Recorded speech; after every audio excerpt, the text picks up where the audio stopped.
চোখ বন্ধ করে কল্পনা করুন, পুরনো আলমারির লো ওয়েস্ট জিন্স আর বাটারফ্লাই ক্লিপ চুলে লাগিয়ে আড্ডায় যাচ্ছে কোনো এক তরুণী। নিজেদের ফ্ল্যাটে উঠতে না পেরে বাবা মায়ের সাথেই থাকছে নবদম্পতি, কিংবা ভাড়া বাঁচাতে কয়েকজন বন্ধু মিলে থাকছে এক ছাদের নিচে। আর খবরের কাগজে হেডলাইন, কয়েকজনের হাতেই কুক্ষিগত হচ্ছে বিশ্বের বেশিরভাগ সম্পদ। ঘটনাগুলো 2026, 1975 নাকি 1925 সালে। মজার ব্যাপার হলো তিনটাই ঠিক হতে পারে। এভাবেই ইতিহাস চক্রাকারে ফিরে আসে, আর আজকের প্রজন্মের মধ্যে অজান্তেই সেই পুরনো প্রজন্মের প্রতিচ্ছবি হেসে ওঠে। ইতিহাস হুবহু ফিরে আসে না। ইতিহাসের কি আসলেই পুনরাবৃত্তি ঘটে? জানবো আজকের এক্সপ্লেইনারে।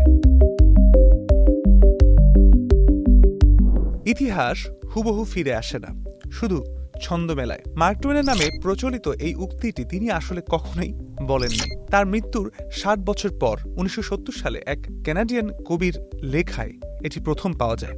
অথচ যাচাই না করেই অর্ধ শতাব্দী ধরে আমরা ইতিহাসের পুনরাবৃত্তি নিয়ে একটা ভুয়া উক্তি বলে আসছি। ইতিহাস ফেরার মূল কারণ আসলে ভুলে যাওয়া। অর্থনীতিবিদ কার্মেন রাইনহার্ট ও কেনেথ রোগভ তাদের দিস টাইম ইজ ডিফারেন্ট বইয়ে গত 800 বছরের আর্থিক ধসের ইতিহাস গভীরভাবে পর্যবেক্ষণ করেছেন। প্রতিবারই বিশেষজ্ঞরা বলেন এবারের পরিস্থিতি আলাদা। আসলে যে প্রজন্ম সংকট দেখে তারা সাবধানী হয় ঠিকই, কিন্তু 3-4 দশক পর নতুন প্রজন্মের কাছে তা শুধু বইয়ের বুলি ছাড়া আর কিছুই নয়। ভুলে যাওয়ার এই ফাঁদেই ঘটে একই ভুলের পুনরাবৃত্তি। ভুলে যাওয়া আর ফিরে আসার এই প্যাটার্নটিকে উইলিয়াম স্ট্রাউস ও নীল হাউ তাদের ফোর্থ টার্নিং তত্ত্বে বেশ চমৎকারভাবে তুলে ধরেছেন। তাদের মতে ইতিহাস প্রায় 80 থেকে 100 বছরের একটি নির্দিষ্ট চক্র মেনে ঘোরে। এই চক্রের 4টি ধাপ: হাই, অ্যাওয়েকেনিং, আনরাভেলিং এবং ক্রাইসিস, যার প্রতিটির মেয়াদ প্রায় 20 বছর। তাদের হিসাবে দ্বিতীয় বিশ্বযুদ্ধ পরবর্তী সময়টা ছিল হাই বা সুসময়, আর 2008 সালের অর্থনৈতিক ধস থেকে শুরু হওয়া ক্রাইসিস বা সংকটকাল এখনো চলছে। অনেক ইতিহাসবিদ অবশ্য এই তত্ত্বকে বিজ্ঞানসম্মত মনে করেন না, বরং একে স্রেফ রাশিফলের সাথে তুলনা করেন। তবে মজার ব্যাপার হলো ফ্যাশনের জগতে কিন্তু এই 20 বছরের চক্রের একদম নিখুঁত গাণিতিক প্রমাণ মিলেছে। 2026 সালেই নর্থ ওয়েস্টার্ন ইউনিভার্সিটির গবেষক এমা জাজদেলা 1869 সাল থেকে প্রায় 37,000 পোশাকের ছবি বিশ্লেষণ করে দেখিয়েছেন ফ্যাশন ট্রেন্ড সত্যি ঠিক 20 বছর পর পর ফিরে আসে। এর পেছনের মনস্তাত্ত্বিক কারণটি বেশ দারুণ। কোনো পুরনো স্টাইল 10 বছর পেরোলেও বেশ টাটকা মনে হয়, আবার 30 বছর হয়ে গেলে তা বড্ড বাসি লাগে। তাই পুরনোকে নতুন করে আপন করে নেওয়ার জন্য 20 বছরই হলো আদর্শ সময়।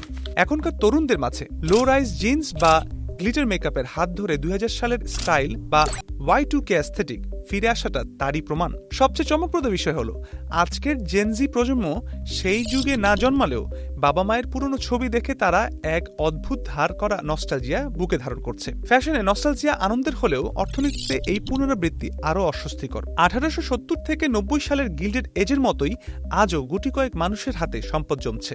অর্থনীতিবিদ গ্যাব্রিয়েল জুকম্যান একে বলছেন সেকেন্ড গিল্ডেড এজ, যা অতীতে সব রেকর্ড ছাড়িয়েছে। রেডফিনের গবেষণায় আমেরিকায় 67% জেনজি বাসা ভাড়া বা কিস্তি মেটাতে হিমশিম খাচ্ছে, এবং 18 থেকে 29 বছর বয়সীদের অর্ধেক বাবা মায়ের সাথে থাকছে, যা মহামন্দার পর সর্বোচ্চ।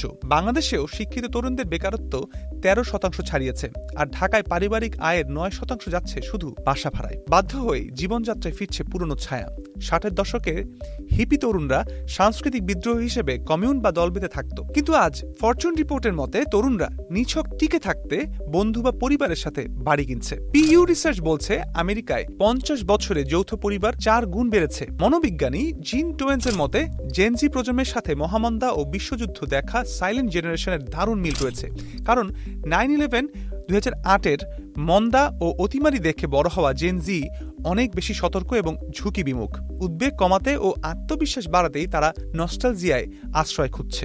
স্ট্রাউস আর হাওয়ের অনুমান মিললে 2030-এর যে দশক তার শুরুতে বর্তমান সংকট পেরিয়ে নতুন স্থিতিশীলতা আসবে এবং জেন জি হবে সমাজের মূল স্তম্ভ।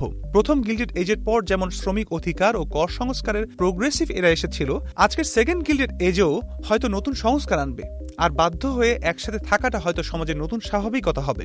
স্ট্রাউস হাওয়ের তত্ত্ব বৈজ্ঞানিকভাবে প্রমাণিত না হলেও একে ভবিষ্যৎবাণী না ভেবে সম্ভাবনার জানালা ভাবা যায়। ইতিহাস কপি পেস্ট হয় না ঠিকই, কিন্তু মানুষের ভয়, আশা ও ভুলে যাওয়ার স্বভাব একই থাকে। এই প্যাটার্ন বা ছন্দ বুঝতে পারলে ভবিষ্যতের অজানা দিনের জন্য আমরা হয়তো আর একটু ভালোভাবে প্রস্তুত হতে পারবো।